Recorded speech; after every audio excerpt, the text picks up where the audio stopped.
This is another video. Again, I've explained this in my channel, but this is going to be a more condensed version.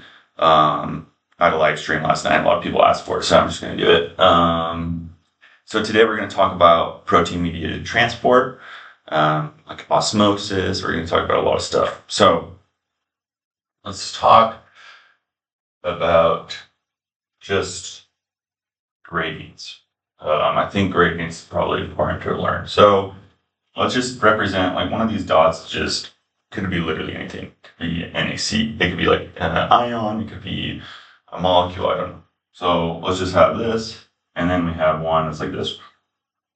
So this is like the same volume of area, if you will. Right? Obviously, you could tell if you know some sort of concentration that these are different concentrations. This has less molecules per volume, and this has more molecules per volume, right? And so this is just concentration, molarity. If one of these dots is mole and one of this box is a liter, in moles per liter, that's molarity. So let's talk about diffusion through channels. So sometimes there's a channel, right? So let's just say, I'm just gonna erase this. So there's a cell. Cell has a channel going through it, just like that. But this channel is very specific toward only one type of ion or molecule. So say this is a potassium voltage gate, or just a potassium, whatever. I'll just keep it as simple as possible. And so now it goes from high to low gradient potassium. So say there's a significantly great amount of potassium within the cell, and then say there's less potassium outside the cell, big K, little k, potassium. Potassium is going to go through this channel that's specific toward potassium to the low concentration gradient. And that's pretty much how diffusion through channels works. Just high to low concentration, and then the rate, there is a rate dependent on this. The bigger this K is, the faster the rate. Right? The bigger this K and the smaller this K, the faster the rate. That's probably the best thing. If there's a higher concentration gradient, for example, if there's a ton of potassium, not enough potassium, if there's, 150, there's one, that's going to be pretty fast because that potassium is going to try to maintain some type of equilibrium. So that's simple diffusion, just channel diffusion, or diffusion through channels, however you want to say it. So now we're going to talk about carrier-mediated transport. So say there's a molecule, he's pretty chill, but he wants to get inside the cell. He can't though, because only certain shapes could fit through the cell. And so this protein comes along and is like, no worries, you can come with me, I'll pick you up, and we could go to the cell together. And then they go through the cell together. I think that's one of the simpler ways to explain carrier-mediated diffusion. The protein comes along, attaches to the molecule that needs to cross, changes its shape, because let's just say the protein was shaped like this before, and then it changed the shape to something that can pick up the molecule and then go across the membrane. This rate depends on the protein, and there are some types of competitiveness with the molecules, because obviously the molecules want to go through, only the protein carrier can take it through. There's a lot of molecules outside the cell bumping into each other, moving around. So there's some type of competition throughout. So now we'll talk about active transport. Active transport is a little bit more in depth. So we talked about potassium channels and the diffusion through channels. We talked about this protein carrier channel. Now, this active transport, there's a primary and a secondary active transport. So in the basis of things, active transport is just using energy to take something across the cell. Like that's probably the best way to do it. If we kind of just explain something into very simple terms, energy, everything has energy, like kinetic energy. And some things need energy to go through from here to here. And so primary active transport uses ATP, adenosine triphosphate, to go from here to here. So I don't know, let's just say this is another ion, and then it also uses ATP, adenosine triphosphate to do that. That's energy. Our body runs on ATP. Now there's secondary active transport. And so remember I told you about the gradient. Like there's the molecules, whatever, in this. There's a gradient. And so again, with kinetic energy, everything has energy, right? Everything has some sort of kinetic energy. Things move because of energy. And within this gradient, molecules moving from high to low. I wrote that wrong. I don't know why I did that. Sorry. High to low concentrations. There is energy within it. And so, for example, let's do that potassium channel again. There's a high concentration of potassium, a low concentration of potassium. There's already this movement going. So there's already energy going. So say this cell also has something else like, I don't know, like a hydrogen or something, I don't know, that it also wants to get rid of. It's going to use this concentration gradient to also push it through, because this concentration gradient is already going. For example, I think a good example would be, I don't know, back in the 1800s, a lot of times we'd use like a river and a wheel through the river, and that wheel would spin because the river is already going through it. And then that would spin gears and stuff, and that's how we had like printing presses and things. And so the river is going through, but like the river is already going through. We're not going to change the direction of the river. We're not going to add more to the river. All we're really doing is putting this wheel well on top of it so the water can push the wheel to go. So that's kind of the same thing with secondary active transport, is that we already have this gradient of potassium. This gradient's already going to go from high to low concentration. So we might as well use this gradient to take other things through the cell.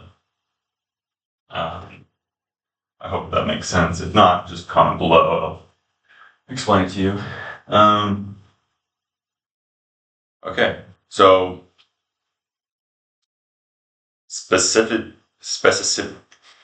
depends on how specific some channels could get, right? Like I was telling you about like that potassium channel, it's just very specific. And only potassium could go through, right? But eventually with this, secondary active transport, sometimes it's less specific over time. But anyway, now I want to talk about osmolarity. Osmolarity, so I just explained molarity, right? If this box represents 1 liter and of volume, and these particles represent a mole, right? Because we can't really count. I mean, it would be, we can count atoms and stuff, but it's just a big number, so we have mole, This is a molar, and we write it as big M, moles per liter.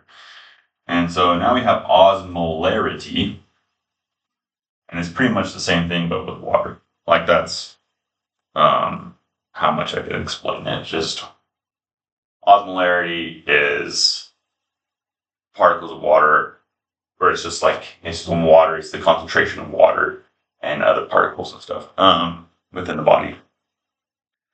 So the process of that's osmolar.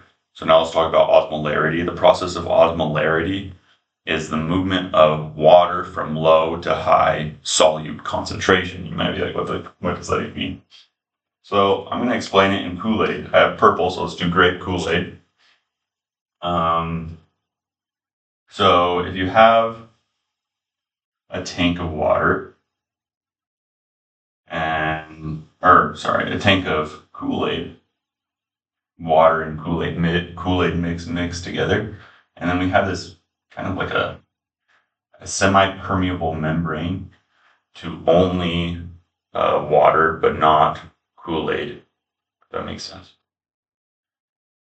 We put some mix of Kool-Aid into here, and it has a lot of, each of these purple dots represents, Kool-Aid and the particles of Kool-Aid, because, like Kool-Aid's pretty grainy by itself. And this is before we add sugar and stuff. But we could see here that there's a high concentration of Kool-Aid and a low concentration of Kool-Aid. And Kool-Aid is like a solute. And so osmosis is the movement of water. So technically, if you think about it, if A and B are the same volume, same size, if this is, 1 liter and this is 1 liter, then technically, because there's more Kool-Aid right here, there's less water. And so the water is going to want to move through here. The water is going to want to move here to kind of balance out the concentrations. So eventually, say if this is like part 1, and this is part 2, eventually it will be like this. The volume has increased here, and the volume has decreased here. If this is still A, then this is still B. And that's osmolarity, it's this movement of water, because it's like, this has less water, I have more water, let's give more water over here. So low to high solute concentration.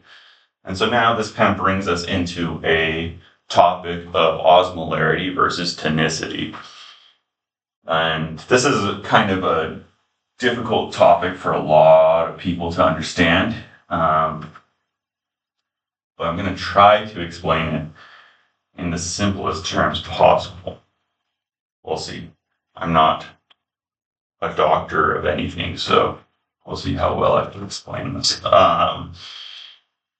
So we have the cell, right? This is the cell. Zoomed in, this is the cell. The cell has concentrations of different things. And so let's just say solute concentration, like I said. Solute concentration was like the Kool-Aid and the water. So solute concentration, it has, let's say this has 4 solute concentration, right? And then there's a tank of water. This tank of water has 8 solute concentration. So right now it's fine, but as you think about solutes, this is hypertonic to the cell, right? Because it has more solute concentration. So what's actually going to happen if you put the cell into the body of water, like this, what's going to happen to the cell is because water here has a higher concentration, lower concentration. The water always wants to move from low to high. Water is going to move out of the cell, and the cell is going to shrivel up. And technically, the volume of water is going to rise. I didn't draw that correctly. And so that right there is slightly osmolarity and tonicity. Because water always moves from low to high solute concentration. And I think that's probably one of the better ways I could explain it. I mean, obviously, let's explain it a different way. Another example, just in case you're not fully understanding it. The same tank, same volume tank. So let's just say, let's keep this at 4, but this actually only has 2. Now what's going to happen? You put the cell within the water. Water always moves from a low to high solute concentration. So technically, the cell has more concentration than the water. Water is going to move into the cell. The cell is going to get way bigger, and the volume of water is going to decrease. That's what happens. And so this water, or this tank, whatever you want to say, is a hypotonic solution because it has less than what the cell is. So you always have to compare it to something else.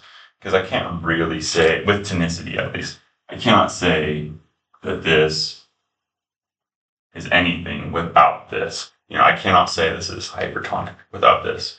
It could be hypertonic to this, but it could be